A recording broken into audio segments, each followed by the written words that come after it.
اعوذ باللہ من الشیطان الرجیم بسم اللہ الرحمن الرحیم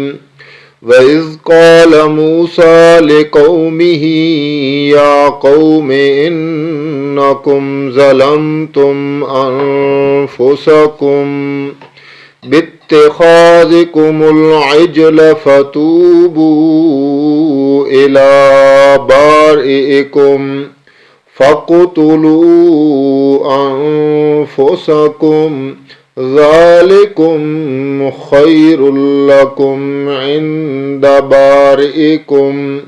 فَتَابَ عَلَيْكُمْ إِنَّهُ هُوَ التَّوَّابُ الرَّحِيمُ آمنت باللہ صدق اللہ العظیم۔ انتہائی قابل احترام سامعین ذی وقار، آپ حضرات کی خدمت میں سورۃ البقرہ کی آیت نمبر 54 تلاوت کی ہے، اور اس آیت میں اللہ تعالی نے جناب موسیٰ علیہ السلام کی زبانی بنی اسرائیل جو موسیٰ علیہ السلام کی قوم تھی انہیں توبہ کی ترغیب دی اور توبہ کا حکم دیا کہ جو گناہ تم نے کیا ہے اس کی توبہ کرو۔ چنانچہ یہ آیت اس کا اجمالاً ذکر پہلے بھی گزر چکا ہے، جس طریقے سے آپ نے سنا وَإِذْ وَعَدْنَا مُوسَىٰ 40 لَيْلَةً ثُمَّ اتَّخَذْتُمُ الْعِجْلَ مِن بَعْدِهِ وَأَنْتُمْ ظَالِمُونَ۔ اور اس کے بعد اب یہاں پر اللہ تعالیٰ نے اس کا تفصیلی ذکر کیا، اور دراصل اللہ تعالیٰ یہ انعام کی یاد دہانی کروا رہے ہیں کہ میں نے تمہارے اوپر یہ بھی انعام کیا کہ تم نے بچھڑے کو معبود بنایا، میرا شریک بنایا، اس کی پوجا پاٹ میں لگ گئے۔ فرعون سے نجات ملنا بھی میرا انعام تھا، فرعون کو تمہارے سامنے غرق کرنا بھی میرا انعام تھا، اور تمہارے لیے 12 رستے بنا دینا بھی میرا انعام تھا۔ یعنی کہ انعامات کی میں نے بارش برسا دی، اور اس کے نتیجے میں چاہیے یہ تھا کہ تم شکر ادا کرتے، تم نے شرک کرنا شروع کر دیا۔ تو اب یہ بھی میرا انعام سمجھیں کہ میں نے اس شرک کے بعد تمہیں توبہ کی توفیق دی اور توبہ کا دروازہ کھلا رکھا، اور تم شرک والے گناہ سے بھی توبہ طائب ہوئے، اور میں نے تمہاری توبہ کو معاف کیا، قبول کیا، اور پھر میں نے معاف کیا۔ یہ آیت نمبر 54 ہے، جس کا میں نے خلاصے کے طور پر آپ کے سامنے الفاظ ظاہر کر دی ہیں۔ اب میں اس کا لفظی ترجمہ آپ کے گوش گزار کروں گا تاکہ بات کو سمجھنا مزید آسان ہو جائے۔ میں خواہش کروں گا اور گزارش کروں گا کہ آپ اس وائس کو، درس قرآن کو اپنی کنٹیکٹ لسٹ میں جتنے حضرات ہیں ان تک شیئر کیا کریں، اور زیادہ سے زیادہ لوگوں کی منت کریں کہ وہ اس گروپ کے ساتھ ٹچ ہو جائیں، جڑ جائیں، تاکہ ان تک بھی توحید و سنت کی اشاعت پہنچ جائے اور میسج پہنچ جائے۔ وَإِذْ قَالَ مُوسَىٰ لِقَوْمِهِ، اور جب کہا موسیٰ علیہ السلام نے واسطے اپنی قوم کے، اِنَّكُمْ ظَلَمْتُمْ، بے شک تم نے ظلم کیا، انفسکم اپنے اوپر، بِاتِّخَاذِكُمُ الْعِجْلَ، تم نے بنا لیا بچڑے کو معبود، فَتُوبُوا إِلَىٰ بَارِئِكُمْ، پس تم توبہ کرو، رجوع کرو اپنے پیدا کرنے والے کی طرف یعنی رب کی طرف، فَاقْتُلُوا أَنفُسَكُمْ، اور اس توبہ کا طریقہ یہ ہوگا کہ تم اپنے آپ کو ہلاک کرو، اپنی جانوں کو ہلاک کرو، ذَلِكُمْ خَيْرٌ لَكُمْ عِنْدَ بَارِئِكُمْ، پس تمہارے لیے یہ بہتر ہے تمہارے پیدا کرنے والے کے نزدیک، فَتَابَ عَلَيْكُمْ، پس اللہ تعالی نے تمہاری توبہ قبول کی، اِنَّهُ هُوَ التَّوَّابُ الرَّحِيمُ، بے شک شان اس کی یہ ہے کہ وہ توبہ قبول کرنے والا ہے اور رحم کرنے والا ہے۔ یہ واقعہ ہے جب موسیٰ علیہ السلام اللہ تعالیٰ کی طرف سے بلائے جانے کے بعد